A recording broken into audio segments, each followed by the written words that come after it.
क्या लगता है क्यों देना चाहिए क्लैट पीजी का एग्जाम?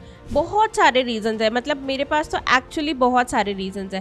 टीचिंग में एक अच्छा ऑप्शन होता है। Hmm. What are the other reasons कि आपको लगता है कि क्लैट पीजी देना चाहिए? थ्रू आउट एक ब्रांड आपके साथ चलता है, एक हाँ। टैग आपके साथ चलता है। क्योंकि लिए तो क्लैट पीजी आपको देना ही पड़ेगा। अभी पावर ग्रिड की नोटिफिकेशन आई थी, तो उसके लिए भी क्लैट पीजी 2025 देना जरूरी है। Life, money, reputation, everything is so classy and so attractive.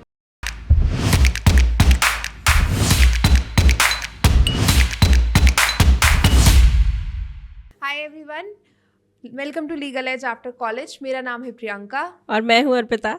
आज हम आपके लिए एक अमेजिंग वीडियो लेकर आए हैं जहां हम डिस्कस करेंगे कि क्लैट पीजी के लिए अपीयर क्यों करना चाहिए. देखो, तुम्हारा एग्जाम जैसे जैसे पास आता जाता है ना, वैसे वैसे ये क्वेश्चन मुझसे ज़्यादा से ज़्यादा पूछा जाता है। क्योंकि पहले I was teaching for judiciary, तो मेरे वो वाले जो स्टूडेंट्स हैं जो जुडिशरी की तैयारी कर रहे हैं, जो मुझसे उस समय से कनेक्टेड है, अब उनको लगता है कि एग्ज़ाम पास में आ गया है, दे दें क्या एग्ज़ाम, देना चाहिए क्या क्लैट. तो अगर तुम भी उसी कैटेगरी से बिलोंग करते हो जो अब सोच रहा है कि क्लैट देना चाहिए या नहीं, तो देखो फॉर्म्स आउट है, भर दो एग्जाम, ठीक है, दे दो एग्जाम. और क्यों देना चाहिए उसके बारे में ये वीडियो सुन लो, ठीक है, लेकिन पहले तो फॉर्म भर के आ जाओ जाओ. तो मैम आपको क्या लगता है क्यों देना चाहिए क्लैट पीजी का एग्जाम? बहुत सारे रीजंस है, मतलब मेरे पास तो एक्चुअली बहुत सारे रीजंस है.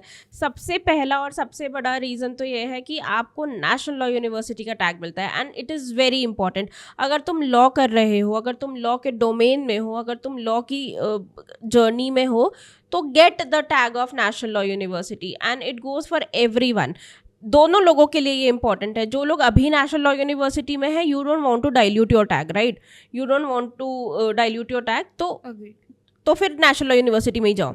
सेकेंडली, अगर तुम नेशनल लॉ यूनिवर्सिटी में नहीं थे, अगर आपने किसी प्राइवेट यूनिवर्सिटी से किया है, किसी गवर्नमेंट स्टेट यूनिवर्सिटी से किया है, एग्जैक्टली, तो भी क्लैट पीजी दो, क्योंकि get the tag of national law university and it matters, trust me, it does, right. तो मैम जैसे कई बार मैंने भी देखा है, जैसे I taught in OP Jindal global university for 4 years, तो मैंने वहाँ देखा है कि अगर आप जैसे जॉब इंटरव्यूज के लिए जाते हो एज असिस्टेंट प्रोफेसर, आपके पास नेशनल लॉ यूनिवर्सिटी का टैग है, कोई और व्यक्ति आया जिसके पास कोई स्टेट यूनिवर्सिटी या प्राइवेट यूनिवर्सिटी का टैग है, तो इंटरव्यूअर्स का माइंडसेट ही चेंज हो जाता है. और वो पे स्केल में रिफ्लेक्ट भी होता है. बिल्कुल. एंड पता है, we do not want to, we are not saying कि प्राइवेट यूनिवर्सिटी अच्छी नहीं है या स्टेट यूनिवर्सिटीज़ अच्छी, that is not what we want to say. हम ना लेकिन तुम्हें एक बहुत प्रैक्टिकल चीज़ बता रहे हैं जो प्रियंका ने भी फेस की है, and I have also faced. When I went for my interview as an assistant professor, the first thing they asked me was my university, and the second thing they asked me was UGC NET का qualification. That's the two thing they asked me. And since I had both of this, तो मेरे लिए easy हो गया था. It became easier for me. और ये चीज़ ना, तुम्हें कोई भी ऐसा पर्सन ना जो असिस्टेंट प्रोफेसर के इंटरव्यू में बैठा है, वो पर्सन ना तुम्हें इस बार इस चीज़ का सच बताएगा कि दिस इज़ एक्चुअली ट्रू. मतलब होना चाहिए, नहीं होना चाहिए, आइडियल वर्ल्ड में क्या होना चाहिए, ये तो एक अलग ही तरह का डिस्कशन है. क्या होना चाहिए, क्या नहीं होना चाहिए, this is a topic for some other discussion. लेकिन क्या है, हाँ, exactly, you can not change it, you can change it. So it's better to fight and be there जहाँ पे तुम्हारे पास ज़्यादा पॉसिबल चांसेस हो जीतने के. एग्जैक्टली. तो अपार्ट फ्रॉम टीचिंग, एक तो हाँ कि एक टीचिंग में एक अच्छा ऑप्शन होता है, what are the other reasons कि आपको लगता है कि क्लैट पीजी देना चाहिए? मैं अगेन नेशनल यूनिवर्सिटी की इंपॉर्टेंस फिर से बताना चाहती हूँ. तो तुम्हें नहीं जाना टीचिंग में, मत जाओ, ठीक है, डोंट गो इन टीचिंग. लेकिन नेशनल लॉ यूनिवर्सिटी जो तुम्हें एक्सपोजर देता है, ठीक है, जो तुम्हारा पूरा साल का एक्सपीरियंस रहेगा ना, दैट विल बी समथिंग जो कि एक्सपीरियंस ही बहुत प्राइसलेस है. मतलब इतने अलग अलग तरह के, तुम स्टेट यूनिवर्सिटी में जाओगे, तुम्हें तुम्हारी स्टेट के बच्चे मिलेंगे, तुम प्राइवेट यूनिवर्सिटी में जाओगे तुम्हें अपने ही अराउंड वाले बच्चे मिलेंगे, तुम नेशनल यूनिवर्सिटी जाओगे ना तुम्हें हर स्टेट का बच्चा मिलेगा, हर तरह के लोग मिलेंगे, तुम्हें जो फैकल्टीज़ होंगे, जो तुम्हारे टीचर्स होंगे, वो टीचर्स भी ऐसे होंगे जिन्होंने खुद इतनी सारी बुक्स पब्लिश करी हुई हैं, जिनकी किताबें पढ़ने के लिए तुम्हें कोर्स में रेकमेंड किया जाता है, ऐसे लोग तुम्हें पढ़ाएंगे। तो मतलब that experience is truly I properly learned how to do research in my masters, क्योंकि वहाँ जब मेरे प्रोफेसर्स ने मुझे डिसर्टेशन के लिए काम करना सिखाया, देन आई रियलाइज कि 5 साल का जो मैंने प्राइवेट लॉ स्कूल से, मैं I love my 5 years at law school, but the kind of exposure I got, the kind of discussions we used to have during our masters National Law University में, वो बहुत ही rich थे।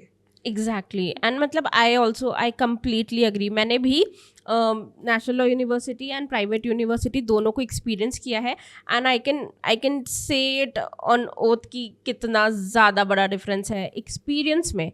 मतलब माई 5 years of national law university were so good, मतलब इतना सही थे वो 5 साल। एग्जैक्टली मतलब आपको हर चीज़ के लिए बहुत इनकरेज किया जाता है, मूड कोर्ट में पार्टिसिपेट करने के लिए, डिबेट्स में पार्टिसिपेट करने के लिए, कल्चरल इवेंट्स में पार्टिसिपेट करने एंड नेशनल लॉ यूनिवर्सिटी के कल्चरल इवेंट्स बहुत अच्छे होते हैं। आपकी यूनिवर्सिटी का तो वैसे भी दूर दूर से लोग स्पोर्ट्स इवेंट्स के लिए आते थे, हम मरते थे जाने के लिए। तो बहुत ही मज़ा आता है, पता है, it is actually very good. मतलब तो I want you to experience national law university even if for 1 year। I want you to experience that and you will love it, पता है, you will love it, you will love the whole year. And वो साल कहाँ चला गया ना पता नहीं चलेगा, but it will always be something which will add value in your CV and which will be a memory for life time. मैंने एक चीज़ और रियलाइज़ की, मैंने NLIU से मास्टर्स किया है, उसके बाद I started applying for PhD। I have applied to 2-3 I applied to IITs and other national law universities. लेकिन मैंने एक चीज़ रियलाइज़ किया, अगर आपने अपना मास्टर्स किसी नेशनल लॉ यूनिवर्सिटी से किया है ना, वो खुले बाहों के साथ आपको बुलाते हैं, आओ हमारे यहाँ पे PhD करो। हाँ, आपके लिए PhD इनटेक कंपैरेटिवली इजी हो जाता है, because these are going to be the same professors who is going to decide कि आपको PhD एडमिशन देना है या नहीं देना है। एग्जैक्टली तो मतलब अगर तुम्हें PhD वाला वो करना है तो भी नेशनल लॉ यूनिवर्सिटी से LLM करके PhD करो, फिर वो अलग चीज़ है, वो फिर अलग लीग टाइप की हो जाती है, राइट। आपको थ्रू आउट एक ब्रांड आपके साथ चलता है, एक टैग आपके साथ चलता है जो आपको बहुत हेल्प करता है। किसी भी, आपसे टीचिंग नहीं, आप किसी PSU इंटरव्यू में भी आप कहीं भी बैठते हो, PSU के लिए तो क्लैट PG आपको देना ही पड़ेगा। अभी पावर ग्रिड की नोटिफिकेशन आई थी तो उसके लिए भी क्लैट PG 2025 देना ज़रूरी है।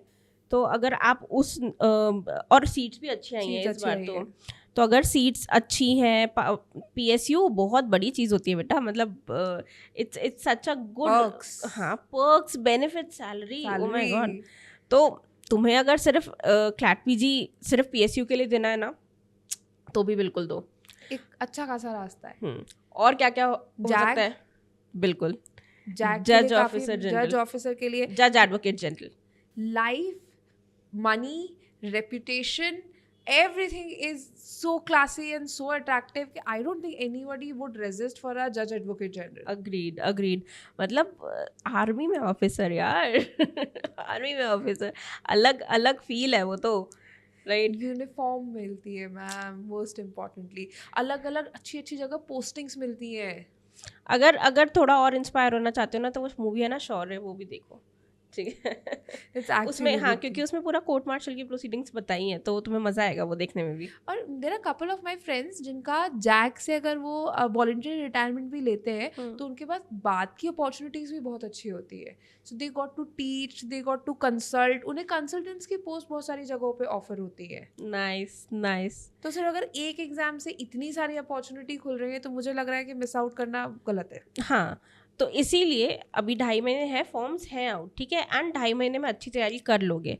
अगर तैयारी के लिए किसी तरह की हेल्प चाहिए, मॉक टेस्ट चाहिए, क्लासेस चाहिए, गाइडेंस चाहिए, तो कमेंट सेक्शन में लिंक पिन्ड है, ठीक है। कोर्सेज जाके देखो, डेमो क्लास देखो, तुम्हें पसंद आएगी, आई एम श्योर तुम्हें पसंद आएगी। एंड अगर पसंद आएगी तो फिर बिना देर के एनरोल कर लो, क्योंकि 2.5 महीने रह गए हैं। अब तुम्हारी तरफ से भी बहुत मेहनत की ज़रूरत है और हमारी तरफ से भी मेहनत की बहुत ज़रूरत है। मतलब लेट रियलाइज करोगे वो प्रॉब्लमैटिक नहीं है, लेकिन उस टाइम को यूटिलाइज कैसे करना है वो इम्पोर्टेंट है। All right, so on this note तुरंत लाइक करो वीडियो को, लाइक इट। इसके अलावा मुझे कमेंट सेक्शन में बताओ कि तुम्हारा क्या रीज़न है क्लैट पीजी देने का। एंड इसके अलावा इस चैनल को सब्सक्राइब करो, subscribe to this channel right now, अभी करो। And share this video with your friends who are confuse कि क्लैट दें ना दें, फॉर्म्स की डेट निकल जाए इससे पहले दे दो, ठीक है। Bye bye.